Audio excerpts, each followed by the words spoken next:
Blink of an eye, we're back. We got a quick coat on the upper so we get the first coat in. The AC's on. Today's Sunday. Dawson didn't want to come down, but I said, let's get down here and get another coat of mud on. So he's going to set up a pan. There's two pans here.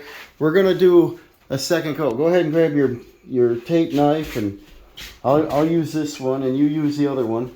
We're going to go through and do everything down to the chair rail, get another skim coat on so that when we get to work tomorrow, we can sand, maybe we'll sponge sand or sand, and be darn near finished so we can start wainscoting and painting. Because I'd like Dawson to paint this ceiling tomorrow.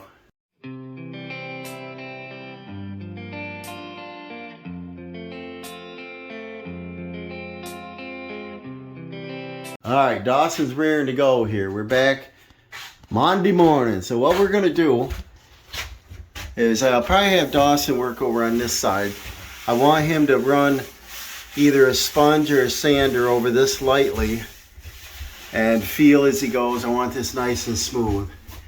Look up here, Dawson. I want you to clean that off the tiles up there, okay, with a sponge. He's probably going to be using something like this, which you can get in the corner nice and get it square. And he's got to gently get that. I want him to start low and work his way up.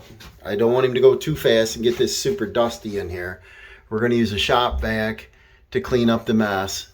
He's going to get this nice, so I'm happy with it. I don't want him to over sand. A lot of people over sand and then they got to put it right back on again. So when you, for example, let's find a simple one. Here's a simple one. There's a divot in here where the screw was. So you don't start right away and sand this down. You start from the outside, work your way in, and then feel. I'm not going to do it here because I'm not ready to, but sand from the outside in. And then once you get the edges nice, you know, then it'll go good. This one here, very little has to be done on this one. Most of these very little. The outside corner, we had a factory edge here, so we had to build this up, but I'm just going to slice this off. We're gonna have our PVC board on, so I want this nice and square. So I'll probably work on the corners. And then over here by the shower, nothing, I don't have to do anything but scratch it down in here because we're gonna glue that material on. Up here it has to be real nice. And then I'm gonna work around the light area and the sink. This has to be pretty nice over here. All right, we finished. We sanded on around, really dusty. Got the window open. We had the zip wall closed and extra doors closed. What I did is I popped these lights down. I got to pop that fan grid down. And then Dawson's vacuuming. He's out cleaning the filter now. Get quite a bit of powder. It's looking good. So we're going to get the paint and primer in one. She chose a light gray, almost a silver. She wants the walls and ceiling the same color. I don't know how that'll go. So what we'll probably do is put some tape right here and shoot it across to the other wall so it's in a straight line, and we'll separate it. All right, Dawson's cutting in around this side. He's up here on the top. He's trying to come in far enough to catch it with a roller. Putting on pretty good and heavy. Paint and primer in one. Probably need 2 coats. We'll see. And then homeowner picked the color, just bought the paint. And so we're gonna apply it, and it'll be all one color here. We'll see how that goes. And yeah, it's drying a little darker. I don't know. On the ceiling, it's hard to tell in this bright light. It's not bad looking. So walls look pretty good behind it, don't they, Dawson? Yep. So we're doing well.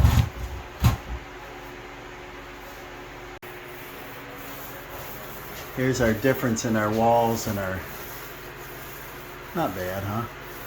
And then the trick is when you want to get to the edge, just flop your roller over so you can get in closer, you know, right, so your bar don't leave a line. Trying to get him to put enough paint on not to get a run. Maybe we'll have this done today. What do you think? Almost looks blue, don't it? Look at this behind you, almost like a blue tint. No, we want to get away from that blue bathroom that was in here. Alright, here's the finished product. It's looking pretty good. Still wet in a couple spots. We'll see what it looks like in the morning. 2 coats.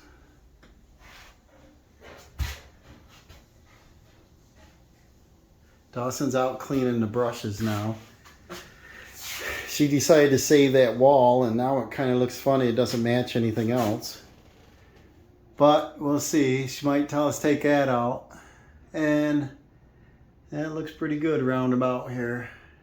A couple shadow marks from the skylight, but turned pretty good. We're going to have that mirror here when it ever comes in. The light up there. Alright. Dawson went around and touched up a couple areas. See a couple wet spots still. So it looks pretty good. We're going to double check it. I think there's a couple up there we got to do. Or he's got to do. And I'm going to start on this wainscoting. And this is shiplap PVC. Comes in like 48 and 5/8 of an inch. So I think I'm going to cut it in half. I'm going to place it against this wall. And then this wall and this wall, so that we got a nice area for the sink to go against. We've got a guess on the floor, because I usually do the floor before I do the finished walls. In this case we can't. Got to keep busy. So the sink should go to approximately here once I get my Ditra and my tile down. And then we got a 4-inch backsplash, and I want the cover to be able to fit on. So I think instead of jamming my chair rail right here, we can come up higher. We'll go up the full 4 foot, and that'll come up here and go right around the room. I was going to try to blend with this wall, but like I said, she might say get rid of this wall because it's not very attractive here. And she went on vacation, so she wasn't here to make the decision. We just kept moving. The 4 foot will come up and fix this all the way around. It'll come up above this outlet, so it'll be a nice finished edge. So I'm going to go ahead and cut these, and I think I'll pick 48 inches as a nice size, and that'll trim top and bottom. Probably set this up on time lapse. It's a little crowded where I'm working.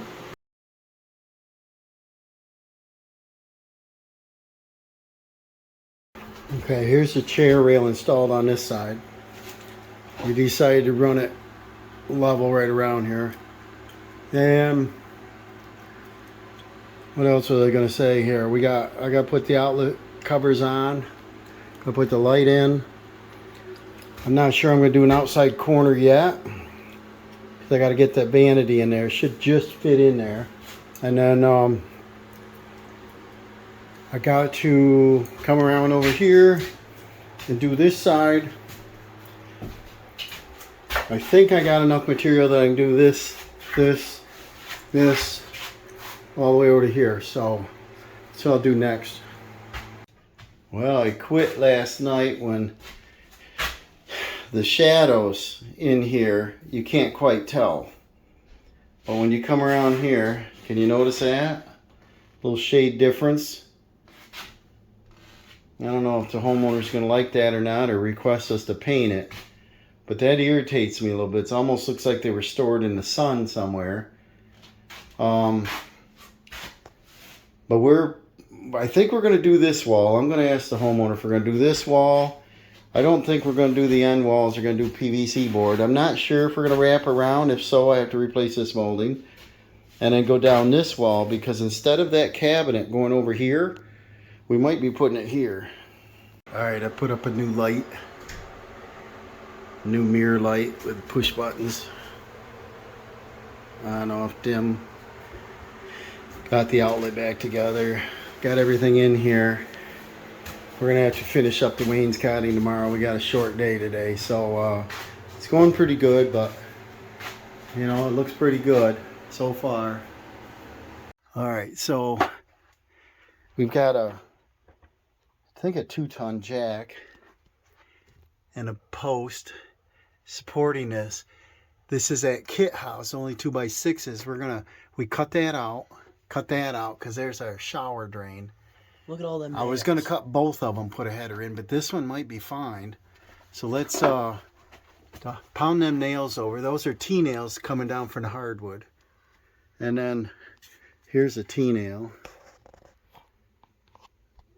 And there's like 10 of them holding this Yeah. up. And then they had some 20-penny spikes. And that's how they clamped the houses together. They didn't bolt it. They just nailed it. Like, see this one? Look at that. Oh, wow. And so I cut that off. Instead of getting rid of this totally, that's going to save strength. And we're going to run a header over to the next one. So if you're thinking about it, see this joist, Dawson? This one comes over and they put in a header. We didn't do this work. This one is continuous all the way across. This was a double going all the way across. It was one section of house put together. But if we don't cut that one, that's another continuous joist. So we're not weakening this structure. So by putting a header across, what that's going to do is going to allow us to get our plumbing pipe up in there now. I got hot and cold water pipe. I'm going to go right there with it.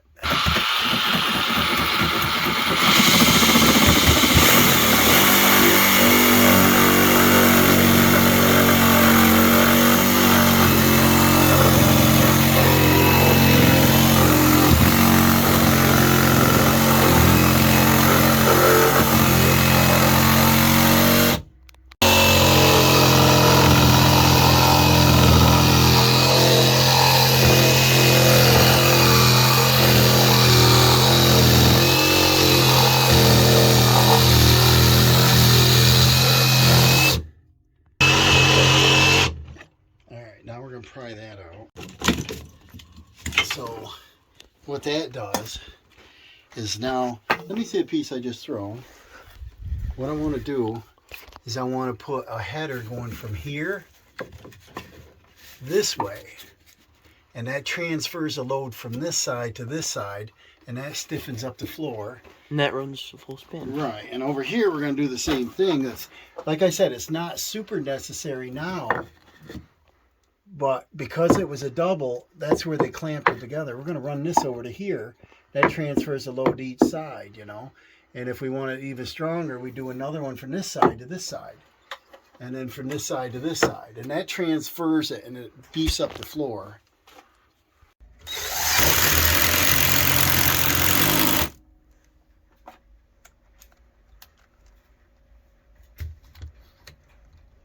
There we have it. Dawson's putting insulation back up over where we had to remove it there and there. This is considered an outside wall.